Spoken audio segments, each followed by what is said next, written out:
So who ran Gaza up until 2005? Same thing. No, Israel did. Israel used to occupy the Gaza Strip. 10,000 Jews left Gaza. The IDF totally withdrew. Why did Israel do that? You tell me, you're the one at the table. To pursue peace, because they were promised a peace deal if they got out of Gaza. And Then Hamas took over as mayor of Gaza, and it's now a hot tub for terrorists, where there are thousands of rockets every single month. Where was the peace that happened after they withdrew? Exactly. Israel signed a peace accord, and the PA violated it.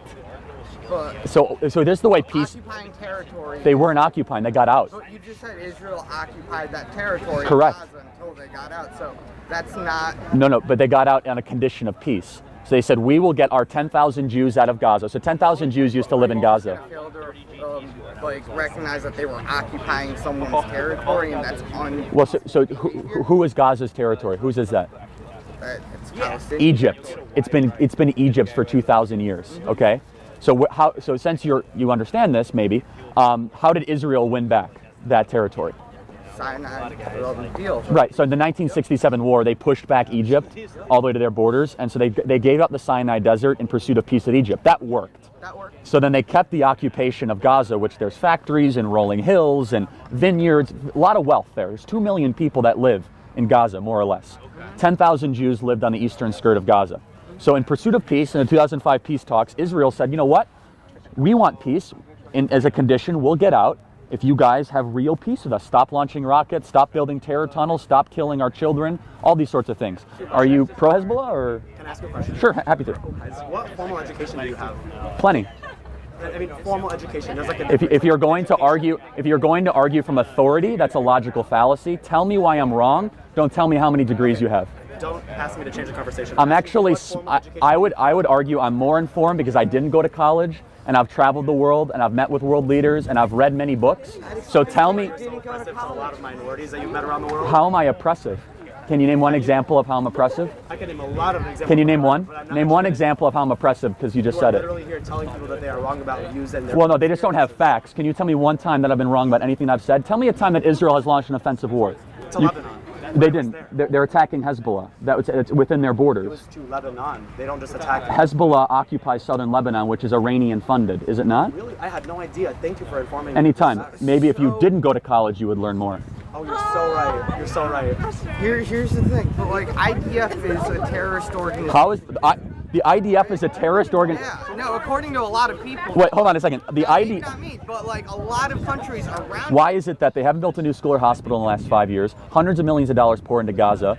It's because Hamas runs Gaza right now, and they're a terrorist organization. So Israel got out of Gaza in 2005 in the pursuit of peace. 10,000 Jews were actually forced out of their homes in the pursuit of peace. Gaza got more dangerous. It became a hot tub for terrorists. You know where Hamas's money is being spent? On terror tunnels and rockets being shot towards Tel Aviv. Where were those 2 rockets shot 2 weeks ago out of? They were shot out of Gaza.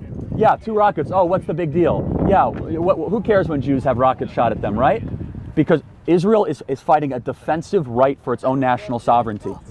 All Israel has done since 1967 is go backwards. All Israel has done. The UN sent an Asian diplomat, I forget his name exactly what it was, to go investigate crimes against humanity in Gaza. Israel did not allow him to enter Gaza because they said his visa wasn't valid, and that was published in an Israeli newspaper. Okay, so I'll have to look into that. If that's the case, then I'll say that you're correct. But here's the question, though. So Israel is the only democracy in the Middle East right now. They're practicing democracy. Muslims, Jews, and Christians. Israeli citizens vote in the upcoming elections then. Well, they can. Hold on a second.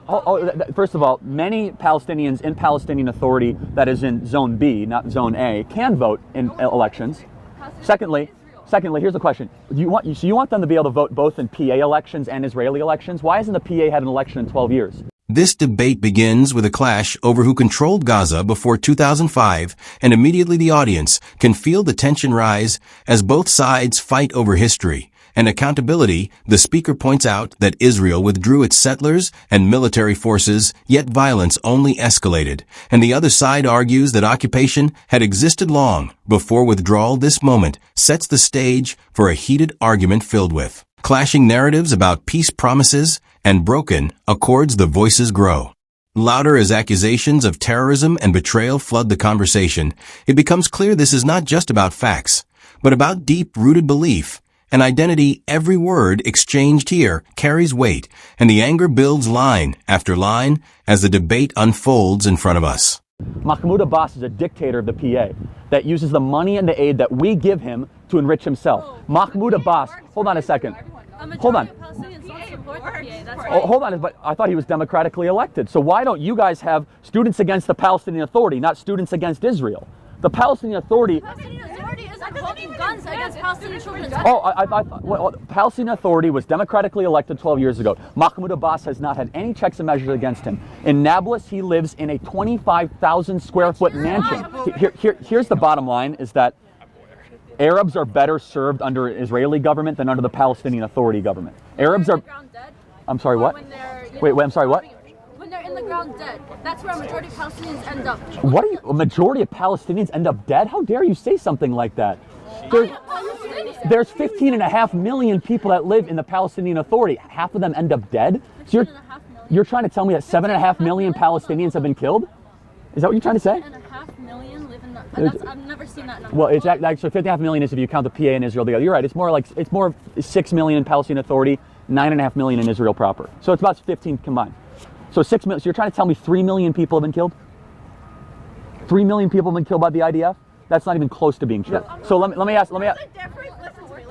There's a difference between Zionism and anti-Semitism. Then build it out for me. You don't support the state of Israel doesn't mean. So let me get this straight. You don't hate Jews. You just hate the Jews' right to exist in their homeland. You're not even Jewish. You can't speak for me. Okay. Wait, hold on a second. You're not black. You want me to exist, right? Yeah, exactly. So that's one of the worst identity politics argument. Just because I'm not something, it doesn't make me wrong. The issue is that you don't have an apartheid state of Israel. That's not in line with conservative politics. How so? Because there is no separation of church and state. Then why can let me ask you a question. Why can Christians freely practice their religion in Israel? The conversation then takes a sharp turn as one participant questions the other's education and credibility, suggesting that knowledge from books travels and leaders holds more value than formal schooling. This sparks a storm of personal attacks. As the question of authority collides with the demand for evidence, we watch the clash between experience and academia, and neither side backs down. The tone grows more aggressive with claims of oppression being thrown across the table. Each side demands proof. But proof is never enough. The discussion escalates into a raw battle of egos, where every statement is challenged and every answer is twisted. This section is less about facts and more about who can dominate the stage. But Jews can't freely practice their religion in the Palestinian Authority. How are Jews not practicing it? What happens if an Israeli citizen goes into a Bethlehem? What happens if a Jew goes into Bethlehem? If a Muslim goes into Jerusalem, they can go to a mosque. That's what happens. You know what happens at Al-Aqsa? You know what happens? Al-Aqsa Mosque? People are turned away because they can't pray in their own place. Well, hold on a second. They have full access to Al-Aqsa Mosque. I was there myself. I was around 500 Muslims on the Al-Aqsa Mosque. Hold on a second. Jews' heads are cut off in Hebron if they go to Hebron. Jews and Israelis are not allowed in Palestinian Authority. I was in Hebron 3 weeks ago. You know what happened? If a Jew goes to Hebron, their head will get cut off. Okay, so Jews are not allowed in the Temple Mount? You do know that, right? No, I'm saying Palestinians, Muslims going into Al-Aqsa. Right, so yes. It's very hotly debated. No, actually, when I was there, I was praying at Al-Aqsa, and I saw IDF soldiers coming in while I was praying. Did they stop you? Did they stop you from praying? They throw like tear gas. No, they don't. Not the Al-Aqsa Mosque. Did they stop you from praying? I shouldn't be in fear while But they don't do what you say they're doing. I'm just telling you, it's not true. Did they? But I don't think you're representing reality. I was literally there. So let me ask a question. She wasn't there, that wasn't happening, but she understood that it was happening in other times around that moment. I was there. You should not be able to prove your religion. You should be able, if a Muslim. Okay, that's a really interesting point. So Jews should be allowed on the Temple Mount because the Muslims don't allow them on the Temple Mount right now. The Jordanian control the Temple Mount. As the debate continues, accusations become sharper. Israel is branded as an aggressor, while its defenders insist it only acts in self-defense. One side insists the IDF is a terrorist group, while the other claims Hamas spends millions on rockets and terror tunnels instead of schools and hospitals. Here we see the heart of the conflict laid bare, both sides convinced of their righteousness, both sides rejecting the narrative of the other. The words fly, like weapons, each line more hostile than the last. Yet beneath the anger we see the tragedy of lives lost, homes destroyed, and generations consumed by mistrust. The emotions are raw, and the debate burns hotter with every exchange. Since the Prophet Muhammad, it was there since the Prophet Muhammad. Oh, okay, so do you think, here's the thing, so do you think Jews should be allowed on the Temple Mount? It's a...